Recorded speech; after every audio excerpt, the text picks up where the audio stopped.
ஆட்சியில் பங்கு, அதிகாரத்தில் பங்கு என்ற முழக்கம் தேவை இல்லாதது, இதனால் குழப்பம்தான் ஏற்படும் என்று மதிமுக முதன்மை செயலாளர் துரை வைகோ கூறியுள்ளார். புதுக்கோட்டையில் மதிமுக முதன்மை செயலாளரும் திருச்சி நாடாளுமன்ற உறுப்பினருமான துரை வைகோ செய்தியாளர்களை சந்தித்தார்.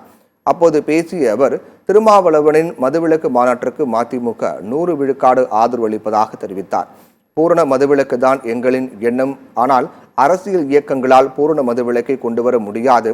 மக்களால் மட்டுமே பூரண மதுவிலக்கு சாத்தியம் என்று அவர் தெரிவித்தார். உதயநிதிக்கு வாரிசு அடிப்படையில் துணை முதலமைச்சர் பொறுப்பு வழங்கப்படவில்லை. அவரது திறமை மற்றும் செயல்பாடு காரணமாகவே அவருக்கு துணை முதலமைச்சர் பதவி வழங்கப்பட்டுள்ளது என்றும் துரை வைகோ தெரிவித்தார்.